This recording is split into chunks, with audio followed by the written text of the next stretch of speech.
প্রথমে আমরা শুনবো যে কাদেরকে এই সিয়াম থেকে ছাড় দেয়া হয়েছে। আমরা জানি যে প্রাপ্তবয়স্ক প্রতিটি নারী পুরুষের জন্য রমাদানে সিয়াম পালন করা ফরজ, কিন্তু কিছু কিছু ব্যক্তি আছে তাদের কিছু কারণে বা পরিস্থিতির আলোকে তাদেরকে সিয়াম থেকে ছাড় দেয়া হয়েছে। তারা কারা? আমরা শুরুতে এ ব্যাপারে কথা শুনি যে কাদেরকে সিয়ামের ব্যাপারে আল্লাহ তাআলা ছাড় দিয়েছেন। সর্বপ্রথম যাদেরকে ছাড় দেয়া হয়েছে তারা হচ্ছে সবি, শিশুদেরকে সিয়ামের ব্যাপারে ছাড় দেওয়া হয়েছে। যারা আমাদের ঘরের ছেলে মেয়ে যারা আছে, যারা বয়সে উপনীত হয়নি, তাদেরকে সারিয়া ছাড় দিয়েছে, তাদের জন্য রোজাকে ফরজ করা হয়নি। তবে বাচ্চাদেরকে ইন্সপায়ার করা উচিত। 6-7 বছরে যখন বাচ্চারা পৌঁছে যাবে, অনেক বাচ্চারা রোজা রাখতে চায়, কিন্তু অনেক সময় বাবা মারা সেটা অ্যালাউ করতে চায় না। আমি বলবো যে তারা যদি রাখতে চায় এবং আপনি ফিল করেন যে ওরা পারবে, তাহলে ওদেরকে বাধা দেওয়া উচিত না, ওদেরকে ইন্সপায়ার করা উচিত। কারণ 1 দিন 2 দিন না খেয়ে থাকলে বাচ্চারা মরে যায় না, কিন্তু এই যে ছোটবেলা থেকে ওর যে একটা স্পিরিট, রোজা রাখার প্রতি ওর যে একটা আকাঙ্ক্ষা, বড়দের সবাইকে সে রোজা রাখতে দেখে, সেও রোজা রাখতে চায়। তো এই স্পিরিটটা যাতে আমরা নষ্ট না করি, আমরা যাতে তাদেরকে উদ্বুদ্ধ করি। কিন্তু শরিয়া তাদেরকে ছাড় দিয়েছে, কারণ তারা মুকাল্লাফ বিশরা নয়, তাদেরকে ছাড় দেওয়া হয়েছে, তাদের জন্য সিয়াম ফরজ নয়। 2 নম্বরে যাদেরকে ছাড় দেওয়া হয়েছে তারা হচ্ছে আমি আর ম্যাগি, স্বাদ ও ভালোবাসা দারুণ জুটি ফ্রম নেসলে। মাজনুন, মানে পাগল, মেন্টালি যারা ডিসঅর্ডার, কি করছে কি বলছে কিছুই জানে না, গায়ে কাপড় আছে কিনা এটা বুঝতে পারছে না, এই জাতীয় লোকদেরকেও কিন্তু শরিয়া আল ইসলামিয়া ছাড় দিয়েছে, তাদের উপরও রোজা রাখা ফরজ নয়। এটার দলিল হচ্ছে শিশুরা এবং মাজনুন, যারা পাগল, মেন্টালি ডিসঅর্ডার, তারা যে এই সিয়ামের বিধানের আওতার বাইরে, তার দলিল হচ্ছে সুনানে আবু দাউদের একটি হাদিস, এবং হাদিসটি সহিহ। আল্লাহর হাবিব সাল্লাল্লাহু আলাইহি ওয়াসাল্লাম বলেছেন, রুফি আল কালামু আন সালাসা, 3 শ্রেণীর ব্যক্তির উপর থেকে শরীয়তের কলম উঠিয়ে নেওয়া হয়েছে। তারা কি করছে এগুলো লিখে রাখা হয় না, এটা মওকুফ, শরীয়তের কলমকে উঠিয়ে নেওয়া হয়েছে। এর মধ্যে প্রথম শ্রেণী হচ্ছে আনিন নাইমি হাত্তা ইয়াস্তাইকিযা, ঘুমন্ত ব্যক্তি থেকে শরীয়তের কলম উঠিয়ে নেওয়া হয়েছে। ঘুমন্ত অবস্থায় কে কি করলো এর ব্যাপারে আল্লাহ তাআলা তাকে জিজ্ঞেস করবে না। তারপর 2 নম্বর হচ্ছে ওয়ানিস সাবি হাত্তা ইয়াহতালিমা, শিশুদের ব্যাপারে ছাড় দেয়া হয়েছে যতক্ষণ না তারা বালেগ বা বালেগা হয়, অর্থাৎ ম্যাচিউরড হয়, প্রাপ্তবয়স্ক হওয়ার আগ পর্যন্ত তাদেরকে ছাড় দেওয়া হয়েছে, তাদের জন্য সিয়াম ফরজ নয়। এবং সবশেষে আল্লাহর হাবিব সাল্লাল্লাহু আলাইহি ওয়াসাল্লাম বললেন, ওয়া আনিল মাজনুনি হাত্তা ইয়াকিলা, পাগল, মানসিক বিকারগ্রস্ত যারা, পাগলের জন্য শরিয়ত ছাড় দিয়েছে, তাদের উপর শরীয়তের হুকুম বর্তায় না। তাহলে এই হাদিসের আলোকে, সুনানে আবু দাউদের এই হাদিসের আলোকে আমরা বুঝলাম শিশুদের জন্য সিয়াম পালন ফরজ নয়, এবং যারা পাগল তাদের জন্য সিয়াম পালন ফরজ নয়। 3 নম্বরে যাদেরকে ছাড় দেওয়া হয়েছে তারা হচ্ছে অসুস্থ, যেটাকে কোরআনের ভাষায় বলা হয়েছে মারিদ, অসুস্থ। রমাদানে যদি আপনি এমন অসুস্থ হয়ে পড়েন যে অসুস্থতার কারণে আপনি প্রাণনাশের আশঙ্কা করছেন, কিংবা মারাত্মকভাবে স্বাস্থ্যহানির আশঙ্কা করছেন, এবং আপনার পক্ষে সিয়ামকে কন্টিনিউ করা সম্ভব হচ্ছে না, সে পর্যায়ে আপনি রোজা ভাঙতে পারবেন, কিন্তু পরবর্তীতে আপনাকে কাজা করতে হবে। তাহলে অসুস্থদের জন্য ছাড় দেওয়া হয়েছে। 4 নম্বর হচ্ছে মুসাফির, যারা সফরে বের হয়েছে। রমাদানকালীন সময় যদি আপনি ট্রাভেলে বের হন, যেহেতু ট্রাভেলের মধ্যে অনেক কষ্ট আছে, as-সাফর কিতাআতুম মিনাল আযাব, আরবি উপমায় বলা হয় যে সফর হচ্ছে আযাবের একটা অংশ, অনেক পেরেশানি থাকে সফরে। তো এই জন্য যারা ট্রাভেল করবে, সফর করবে, সফরকালীন সময়ে শরিয়া আল ইসলামিয়া তাদেরকে সিয়ামের ব্যাপারে ফ্লেক্সিবিলিটি দিয়েছে, ছাড় দিয়েছে। এমনটা নয় যে তাকে রোজা ভাঙতেই হবে, এমনটা নয়। সে যদি চায় যে রোজা ভাঙবে, তাহলে সে রোজা ভাঙতে পারবে, কিন্তু পরবর্তীতে তাকে কাজা করতে হবে। এখন কোন ধরনের সফরের ক্ষেত্রে শরিয়া আমাদেরকে এটা অ্যালাউ করবে? এক্ষেত্রে হানাফি স্কুল অফ থট, হানাফি মাযহাবের ফতোয়া অনুযায়ী যদি বলি, তাহলে 48 মাইল, কারো সফর যদি 48 মাইলের দূরত্বে হয়, যেটাকে আপনি কিলোমিটারে কনভার্ট করলে হয় 77 কিলোমিটার, অ্যারাউন্ড 77 থেকে 78 কিলোমিটার হবে, এবং লেস দেন 15 ডেজ, 15 দিনের কম যদি হয় আপনার সফরটা, দূরত্ব যদি হয় প্রায় 77 কিলোমিটার, আর যদি 15 দিনের কম সফর হয়, তাহলে এই জাতীয় সফরে যদি পেরেশানি থাকে, আপনি চাইলে এই সফরের পেরেশানিকে লাঘব করবার জন্য আপনি রোজা ভাঙতে পারবেন, কিন্তু পরবর্তীতে রোজাগুলো আপনার রাখতে হবে। এখন এটার দলিল কি? এটার দলিল হচ্ছে কোরআনের একটি আয়াত এবং আল্লাহ রাসূল সাল্লাল্লাহু আলাইহি ওয়াসাল্লামের আমল। ফাতে মক্কার সময় যখন আল্লাহ রাসূল সাল্লাল্লাহু আলাইহি ওয়াসাল্লাম মক্কা বিজয়ের জন্য মদিনা থেকে মক্কায় রওনা হয়েছিলেন, তখন তিনি রমাদানে রওনা হয়েছিলেন। 20 রমাদানে মক্কা বিজয় হয়েছে আমরা জানি, রমাদানের 20 তারিখে, এবং এটা 8ম হিজরির ঘটনা। তো আল্লাহর হাবিব সাল্লাল্লাহু আলাইহি ওয়াসাল্লাম যখন মদিনা থেকে মক্কায় সফর করলেন, তখন কুদাইদ নামক জায়গায় যখন তিনি পৌঁছলেন, তখন তিনি সফরের পেরেশানি থেকে একটু শান্তির জন্য, একটু কষ্ট লাঘবের জন্য, যেহেতু ছাড় দেয়া আছে, আল্লাহ রাসূল সাল্লাল্লাহু আলাইহি ওয়াসাল্লাম রমজান মাসে রোজা ভঙ্গ করলেন। এবং আল্লাহর হাবিব সাল্লাল্লাহু আলাইহি ওয়াসাল্লামের এই আমলটি দেখে সাথে থাকা সব সাহাবীরা তারাও কিন্তু পানি খেয়ে রোজা ভঙ্গ করলো। হাদিসটি এসেছে সহিহ বুখারীতে, খরাজা আমাল ফাতহি ফি রমাদান ফাসামা হাত্তা বালাগাল কুদাইদ সুম্মা আফতারা ওয়া আফতারু।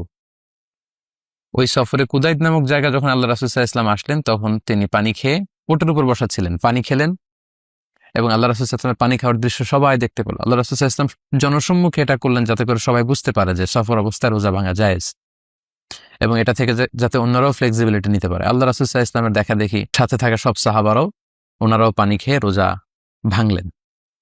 তাহলে এই হাদিস থেকে আমরা বুঝলাম যে সফর অবস্থায় শরিয়া আমাদেরকে এটা ছাড় দিয়েছে, এবং সূরা বাকারার 184 নম্বর আয়াতেও এ ব্যাপারে স্পষ্ট প্রমাণ পাওয়া যায়। তার তৎপরবর্তী আয়াত 185 নম্বর আয়াতেও কিন্তু এ ব্যাপারে আল্লাহ তাআলা 2বার এই কথাটি ঘোষণা করেছেন যে ফামান কানা মিনকুম মারিদান। সূরা বাকারার 184 নম্বর আয়াতে আল্লাহ বললেন, ফামান কানা মিনকুম মারিদান, তোমাদের মধ্যে থেকে যারা অসুস্থ হয় এই রমাদানে, আও আলা সাফর, কিংবা যদি সফরে থাকে, ট্রাভেল করে, ফাইদ্দাতুম মিন আইয়ামিন উখর, তাহলে তারা রোজা ভাঙতে পারবে, কিন্তু ফায়াউদ্দুনা মিন আইয়ামিন উখর, তারা অন্য সময়ে এটা গুনে গুনে আদায় করে ফেলবে, অর্থাৎ কাজা করবে। লেটস সে সফরের জন্য যদি আপনি 5টি রোজা ভাঙেন, কিংবা অসুস্থতার কারণে যদি 5টি রোজা ভাঙেন, বছরের অন্য 11 মাসের যে কোনো সময়ে আপনি এর পরের রমাদান আসার আগেই এই 5টি রোজা আপনাকে কাজা করে ফেলতে হবে, এবং যত দ্রুত আপনি কাজা করে ফেলতে পারেন ততই ভালো, কারণ এটা আপনার জন্য আবশ্যকীয় একটা ইবাদত, এবং আপনি এগুলো আদায় না করে যদি আল্লাহর কাছে যান, তাহলে এগুলো ছাড়াই কিন্তু আপনি আল্লাহর কাছে হাজির হবেন। সো যত দ্রুত সম্ভব, as soon as we can, আমাদের উচিত আমাদের কাজা সিয়াম যদি থাকে এগুলো আদায় করে ফেলা। তাহলে 3 আর 4 নম্বরে আমরা জানলাম অসুস্থ ব্যক্তি এবং যারা সফরে আছে তাদেরকে শরিয়া ইসলামিয়া ছাড় দিয়েছে। 5 নম্বরে হচ্ছে যারা খুব বয়োবৃদ্ধ, অতিবৃদ্ধ, লেটস সে অতিশিপর যারা, অশীতিপর বৃদ্ধ যারা প্রায় 80-90 বছর বয়স হয়ে গিয়েছে, অসুস্থতার কারণে তাদের হয়তো রোজা রাখা সম্ভব হচ্ছে না, বা এত বয়স তাদের পক্ষে তাদের সাধ্যের বাইরে, আউট অফ দেয়ার ক্যাপাসিটি, তাদের জন্য কিন্তু ইসলাম তাদেরকে ছাড় দিয়েছে। পাশাপাশি এমন অসুস্থ যার সুস্থ হওয়ার আর কোনো সুযোগ নেই, লেটস ডক্টর তাকে বলে দিয়েছে যে আপনার এই রোগ থেকে আবার সুস্থ হয়ে ফিরে আসার কোনো সুযোগ নেই, এই রোগ আপনাকে ছাড়বে না, এবং এই অসুস্থতার কারণে সে রোজা রাখতেও পারছে না, এরকম ব্যক্তিদের জন্য কিন্তু ছাড় দেয়া হয়েছে। অতিবৃদ্ধ এবং এমন রোগ যে রোগ ভালো হওয়ার কোনো সম্ভাবনা নেই, তো তাদের যেহেতু রোজা রাখার কোনো সুযোগই নেই, পরবর্তীতেও রাখতে পারবে না, কাজা করতে পারবে না, তাদের জন্য শরিয়া ফিদিয়ার ব্যবস্থা করেছে। আল্লাহ তাআলা সূরা বাকারার 184 নম্বর আয়াতে বলছেন, ওয়া আলাল্লাযীনা ইউতিকুনাহু ফিদিয়াতুন তুআমু মিসকিন, যারা রোজা রাখতে পারবেই না, একেবারেই পারবে না, তারা মিসকিনদেরকে খাবার খাওয়াবে, তুআমু মিসকিন তারা করবে। ফিদিয়াটা কি? ফিদিয়া হচ্ছে প্রত্যেক রোজার জন্য, খুব সহজ সাপটা উত্তর হচ্ছে প্রত্যেক রোজার জন্য 2 জন মিসকিনকে খাইয়ে দেওয়া। That is the easiest one. প্রত্যেকটি রোজার জন্য 2 জন মিসকিনকে আপনি খাওয়াবেন, এবং এই খাবারটা হবে এই মিডিয়াম স্ট্যান্ডার্ডের খাবার। আপনি সাধারণত সারা বছর ব্যাপী যে ধরনের খাবার নিজে গ্রহণ করে থাকেন, এই মানের 2 বেলা খাবার খাওয়াতে যত টাকা লাগে টাকাও দিতে পারেন, বাড়িতে এনে যদি খাওয়াতে চান মিসকিনদেরকে সেটাও করতে পারেন। 30 জন মিসকিনকে যদি আপনি একসাথে এনে 30 দিনের জন্য 2 বেলা খাইয়ে দেন সেটাও হবে, অথবা একজনকে যদি 2 বেলার করে 30 দিনের জন্য টাকা পে করে দেন সেটাও হবে।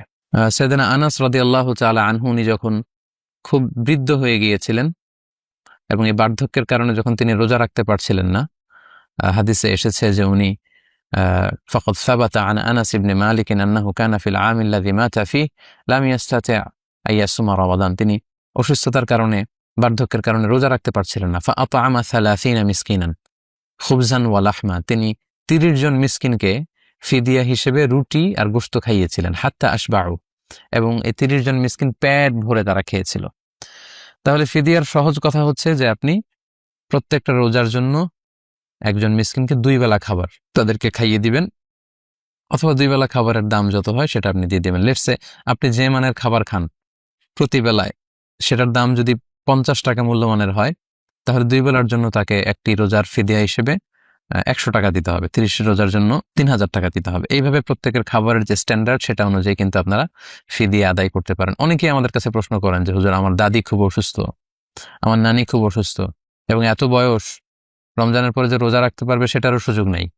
তো সেক্ষেত্রে ওনারা ফিদিয়া দিবে এই সিস্টেম ফলো করে।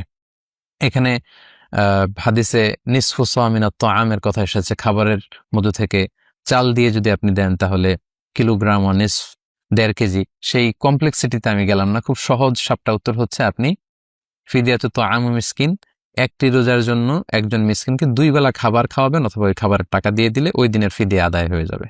30 দিনের জন্য 30 জন মিসকিনকে অথবা একজনকে 30 দিন যদি আপনি খাবার খাইয়ে দেন কিংবা টাকা দিয়ে দেন তাহলে ফিদিয়া আদায় হয়ে যাবে। তাহলে এই 5 শ্রেণীর লোককে ছাড় দেয়া হলো। 6 নম্বর হচ্ছে তাদেরকে বলা হয় আসহাবুল আমাল আশ-শাক্কা, যারা খুব হার্ড ওয়ার্কিং করে এবং ওই কাজের কারণে ওই কাজ ছাড়া তাদের উপার্জনের আর কোনো মাধ্যম নেই, এবং তাদের পক্ষে রোজা রাখাও সম্ভব হচ্ছে না। এই ধরনের লোকদেরকেও কিন্তু শরিয়া ছাড় দিয়েছে। যেমন লেটস সে চৈত্র মাসে, আমাদের বাংলাদেশে যে প্রচন্ড চৈত্রের রোদ, ওই চৈত্র মাসে যারা রিক্সা চালায়, এরকম রিক্সা চালকদের সাথে যদি আপনি কথা বলেন তাহলে তাদের অনেকেই রোজা রাখে না, কারণ এটা আউট অফ দেয়ার ক্যাপাসিটি, তাদের সাধ্যের বাইরে। তারা যদি চৈত্র মাসে রিক্সা চালিয়ে জীবন ধারণ করতে হয় তাহলে রোজা রাখাটা তাদের পক্ষে সম্ভব না। আমাদের অনেক বাংলাদেশি ভাইরা তারা সৌদি আরবে বা আরব বিশ্বে মরুভূমিতে কাজ করে, প্রচন্ড রৌদ্র, সেখানকার মরুভূমিতে তারা কাজ করার কারণে তারা রোজা রাখতে পারে না। যদি রোজা রাখে ওরা মারাই যাবে, ডিহাইড্রেশনে ভুগবে, পানি শূন্যতায়। অনেকে আয়রন ফ্যাক্টরিতে কাজ করে, আপনারা লোহার যে ফ্যাক্টরি, এই জাতীয় ফ্যাক্টরিতে যারা যে ওয়ার্কাররা আছে তাদের কাজ আপনারা কখনো দেখেছেন কিনা? তাদের কাজটা এতই কষ্টকর, তাদের পক্ষে পানি না খেয়ে এই ধরনের কাজ করা আসলে সম্ভব না। তো তাদের ক্ষেত্রে কথা হচ্ছে যে ওনারা ওই রমাদান মাসে অন্য কোনো কাজের ব্যবস্থা যদি তারা করতে পারে তাহলে সেটা করে তারা রোজা রাখবে। আর যদি এই উপার্জনের মাধ্যম ছাড়া তাদের পক্ষে আর অন্য কোনো উপার্জনের পদ্ধতি অবলম্বন করা সম্ভব নাই হয়, তাহলে শারিয়া ইসলামিয়া তাদেরকে ছাড় দিয়েছে, তারা রোজা ভাঙতে পারবে, কিন্তু পরবর্তীতে তাদেরকে এই সিয়ামগুলো কাজা করে নিতে হবে। কারণ ইসলামী শারিয়ার অনেকগুলো মাকাসেদ আছে, যেই লক্ষ্যগুলোকে সামনে রেখে শারিয়াকে আমাদের জন্য প্রেসক্রাইব করা হয়েছে। এর মধ্যে অন্যতম একটা মাকাসেদ হচ্ছে হেফজুন নাফস, মানে জীবন বাঁচানো। এটা জরুরি। আগে তো আপনার জীবন বাঁচাতে হবে, জীবনের জন্য শারিয়া, শারিয়ার জন্য জীবন নয়। তাই তাদের জন্য ইসলামী শারিয়া ছাড় দিয়েছে, কিন্তু পরবর্তীতে ফ্লেক্সিবল টাইমে, লেটসে তারা যদি চৈত্র মাসের সময়ে রিক্সা পুলিং করার কারণে রোজা রাখতে না পারে, তাহলে শীতের সিজনে তাদের যখন সুযোগ হবে যতগুলো রোজা তারা ভেঙেছে এগুলোর কাজা করে ফেলবে। এখন এটার দলিল কি? দলিল হচ্ছে সূরা বাকারার 286 নম্বর আয়াত, যেখানে আল্লাহ তাআলা ইরশাদ করছেন, লা ইকাল্লিফুল্লাহু নাফসান ইল্লা উসআহা। আল্লাহ তাআলা তোমাদের সাধ্যের বাইরে কোনো কিছু চাপিয়ে দেয়নি। তো এই জাতীয় লোকদের পক্ষে আসলে এটা আউট অফ দেয়ার ক্যাপাসিটি, তাদের পক্ষে সম্ভব না রোজা রাখা। এবং সূরা নিসার 29 নম্বর আয়াতে আল্লাহ তাআলা বলেছেন, ওয়ালা তাকতুলু আনফুসাকুম ইন্নাল্লাহা কানা বিকুম রহিমা। তোমরা নিজেরা নিজেদেরকে হত্যা করো না, ধ্বংস করে দিও না, আল্লাহ তো তোমাদের প্রতি রহমদিল, তোমরা কেন নিজেদের উপর কঠোর আচরণ করবে। এবং আপনি যদি সফরের মধ্যে কেন রোজা ভাঙার অনুমতি দেয়া হলো এটা নিয়ে যদি একটু অ্যানালাইসিস করেন, ওখান থেকে কেয়াস করে যদি আপনি ভাবেন, তাহলে আপনি দেখতে পাবেন যে সফরে রোজা না রাখার সুযোগ দেয়া হয়েছে, ছাড় দেয়া হয়েছে, কারণ সফরে পেরেশানি আছে, অনেক কষ্ট আছে, ডিফিকাল্টিজ আছে। তো সফরে যে পরিমাণে কষ্ট, যারা মরুভূমিতে কাজ করে, আমাদের যে ভাইরা, আমাদের যে রেমিটেন্স ফাইটাররা মরুভূমিতে কাজ করে, যারা চৈত্র মাসে রিক্সা চালায়, যারা কনস্ট্রাকশনের কাজ করে প্রচন্ড রোদে, তাদের যদি আউট অফ ক্যাপাসিটি হয় এবং এটা ছাড়া উপার্জনের কোনো মাধ্যম না হয়, তাহলে অবশ্যই শারিয়া তাদেরকে ছাড় দিবে এবং সেটার আলোকেই তারা রোজা ভাঙতে পারবে, কিন্তু পরবর্তীতে তাদেরকে কাজা করতে হবে। অ্যাট দ্য সেম টাইম রমাদানে যদি অন্য কোনো ধরনের উপার্জনের মাধ্যম তারা ব্যবস্থা করতে পারে সেটা সবচেয়ে ভালো। 7 নাম্বার ইসলাম যাদেরকে রোজার ব্যাপারে ছাড় দিয়েছে তারা হচ্ছে হামিল, গর্ভবতী নারী, প্রেগনেন্ট। ডক্টর যদি বলে যে রোজার কারণে আপনার ক্ষতি হতে পারে, বাচ্চার ক্ষতি হতে পারে, যেহেতু তিনি হয়তো না খেয়ে থাকতে পারবেন, কিন্তু তিনি না খেলে বাচ্চা তো খাবার পাবে না, বাচ্চা তখন রক্তশূন্যতায় ভুগবে, ম্যালনিউট্রিশনে ভুগবে, পুষ্টিহীনতায় ভুগবে। তো এই জন্য শারিয়া তাদেরকে ছাড় দিয়েছে, গর্ভবতী নারী। তবে পরে তারা কাজা করে নেবেন। পাশাপাশি আল মুরদিয়া মানে ব্রেস্ট ফিডিং মাদার, যে মায়েরা দুধ খাওয়াচ্ছে বাচ্চাদেরকে, কারণ মায়েদের বুকে দুধ হয়, তারা সারাদিন যেটা খান সেটার পুষ্টি থেকে তাদের ব্রেস্টে দুধ আসে। তো ওনারা যদি নিজেরাই খেতে না পারেন রোজার কারণে, তাহলে বুকে দুধ আসবে না, ফলে একেবারে যারা একেবারে দুগ্ধপোষ্য যে শিশু, তার জন্য কষ্টকর হয়ে যাবে সার্ভাইভ করা। এজন্য গর্ভবতী নারীদেরকে এবং ব্রেস্ট ফিডিং মাদার যারা দুধ খাওয়াচ্ছে এরকম নারীরা, তাদের জন্য শারিয়া ছাড় দিয়েছে ডক্টরের কনফার্মেশন সহকারে। তারা চাইলে রোজা ভাঙতে পারবেন, কিন্তু পরবর্তীতে এগুলো কাজা করতে হবে। এটার দলিল হচ্ছে সুনানে আবু দাউদের একটি হাদিসটি সহিহ। আল্লাহর হাবিব সাল্লাল্লাহু আলাইহি ওয়াসাল্লাম বলেছেন, ইন্নাল্লাহা আযজা ওয়া জাল্লা ওয়াদা আনিল মুসাফিরি শাতরাস সালাতি ওয়াস সিয়াম ওয়া আনিল হামিলি ওয়াল মুরদি'। যারা সফর করে তাদের সালাতকে অর্ধেক করে দেওয়া হয়েছে, মানে তারা কসর পড়তে পারবে, এবং তাদের জন্য সিয়ামের ফ্লেক্সিবিলিটি দেওয়া হয়েছে। পাশাপাশি গর্ভবতী নারী এবং দুধ খাওয়াচ্ছে এমন নারীদেরকে শারিয়া ফ্লেক্সিবিলিটি দিয়েছে। আল্লাহ তাদের থেকে সিয়ামের বিধানকে লাঘব করে দিয়েছে বা নামিয়ে নিয়েছে, ফলে তারা রোজা ভাঙতে পারবে এবং পরবর্তীতে এগুলোর কাজা করে নিলেই হবে। কতগুলো রোজা ভাঙলো, জাস্ট এগুলো কাজা করে নিলে হবে ইনশাআল্লাহ। এরপর 9 নম্বর হচ্ছে আমাদের বোনদের যখন পিরিয়ড চলে, যাদের পিরিয়ড চলে, যেটাকে হায়েদ বলে আরবিতে, মেনস্ট্রুয়েশনাল পিরিয়ড চলাকালীন রোজা রাখা যাবে না, তাদেরকে ছাড় দেওয়া হয়েছে, তবে এগুলো কাজা করবে পরে। পাশাপাশি নেফাজ যেটাকে বলে, আফটার বেবি ডেলিভারি পিরিয়ড অথবা পোস্ট পার্টাম পিরিয়ড যেটাকে বলে, বাচ্চা ডেলিভারি দেওয়ার পরে আমাদের মায়েদের বোনদের যে ব্লিডিংটা হয় লম্বা সময়, প্রায় 40 দিন, রমাদান মাস যদি ওই টাইমে পড়ে যায়, তাহলে এই সিয়ামগুলো তারা রাখতে পারবেন না এবং তাদেরকে ছাড় দেওয়া হয়েছে। কয়টা রোজা তাদের ভাঙলো সে কারণে তারা গুনে রেখে পরবর্তীতে এগুলো আদায় করবে। এর দলিল হচ্ছে সুনানে তিরমিজির হাদিস, বর্ণনা করেছেন আম্মা জান আয়েশা রাদিয়াল্লাহু তাআলা আনহা। তিনি বলেছেন যে, কুন্না নাহিদু আলা আহদি রাসূলিল্লাহি সাল্লাল্লাহু আলাইহি সাল্লাম। আম্মা জান আয়েশা বলেন, আমরা আল্লাহ রাসূলের যুগে যখন আমাদের মাসিক হতো, সুম্মা নাথুর, এরপর আমরা সুস্থ হতাম, ফায়ামুরুনা বিকাদাইস সিয়াম, তখন আল্লাহর হাবিব সাল্লাল্লাহু আলাইহি ওয়াসাল্লাম রোজাগুলো কাজা করার জন্য আমাদেরকে আদেশ করতেন, কয়টা ভেঙেছো কাজা করে নাও। ওয়ালা ইয়ামুরুনা বিকাদাইস সালাহ, কিন্তু সালাতগুলো কাজা করার আদেশ করতেন না। এবং এই বিধানটা সচরাচর বিধান আমরা জানি যে হাইজের কারণে, মাসিকের কারণে বোনদের যে সিয়ামগুলো কাটা যায় এগুলো কাজা করতে হয়, কিন্তু সালাতগুলো পরে আর কাজা করা লাগে না। এবং আম্মা জান আয়েশা রাদিয়াল্লাহু তাআলা আনহা ওনার রমাদান যে সিয়ামগুলো কাজা হতো, এগুলো তিনি পরবর্তী শাবান মাসে প্রায় 1 বছর পর, 11 মাস পরে এগুলো পালন করতেন। এর কারণ হচ্ছে আল্লাহ রাসূল সাল্লাল্লাহু আলাইহি ওয়াসাল্লামের দিকটাকে খেয়াল করে, কারণ রাসূল সাল্লাল্লাহু আলাইহি ওয়াসাল্লাম নিজেও রমাদানের পরে শাবান মাসে সবচেয়ে বেশি নফল রোজা রাখতেন। তো রাসূল সাল্লাল্লাহু আলাইহি ওয়াসাল্লামের সাথে মিলিয়ে উনিও ওনার ফরজ ভাঙ্গা রোজাগুলো উনি রেখে ফেলতেন। তাহলে হাজবেন্ড ওয়াইফ আল্লাহ রাসূল সাল্লাল্লাহু আলাইহি ওয়াসাল্লাম এবং আম্মা জান আয়েশা দুজনে মিলে রোজা রাখছেন। বছরের অন্যান্য সময় আম্মা জান আয়েশা রাদিয়াল্লাহু তাআলা আনহা ওনার ভাঙতি রোজাগুলো রাখতেন না, এই কারণে, কারণ অন্য সময় আল্লাহ রাসূল সাল্লাল্লাহু আলাইহি ওয়াসাল্লাম হয়তো দিনের বেলায় আম্মা জান আয়েশা রাদিয়াল্লাহু তাআলা আনহার সঙ্গ চাইতে পারেন। তো উনি যদি কাজা রোজা রাখেন তখন তো সঙ্গ দিতে পারবেন না। তো এই জন্য আল্লাহ রাসূল সাল্লাল্লাহু আলাইহি ওয়াসাল্লামের দিকে খেয়াল করে আম্মা জান আয়েশা শাবান মাসে, পরবর্তী শাবান মাসে প্রায় 10-11 মাস পরে শাবান মাসে ওনার কাজা রোজাগুলো রেখে ফেলতেন রমাদানের আগে দিয়ে, কারণ আল্লাহ রাসূল সাল্লাল্লাহু আলাইহি ওয়াসাল্লাম নিজেও শাবান মাসে বেশি নফল রোজা রাখতেন। ফলে আম্মা জান আয়েশার সঙ্গ পাওয়ার প্রসঙ্গটি দিনের বেলা আর আসতো না। তো এই 10 শ্রেণীর ব্যক্তিকে, সম্মানিত দিনী ভাই এবং বোনেরা, আল্লাহ তাআলা এই রোজার বিধান থেকে ছাড় দিয়েছেন। তবে যাদের ব্যাপারে আমরা উল্লেখ করেছি যে যাদের কাজা করতে হবে, তারা পরবর্তীতে কয়টি রোজা ভেঙেছিল এই পরিস্থিতির কারণে সেগুলো খুব খেয়াল করে ডায়েরিতে টুকে রাখবে অথবা মোবাইলে নোট করে রাখবে কিংবা খেয়াল রাখবে, এবং পরবর্তীতে অবশ্যই সেগুলো কাজা করতে হবে।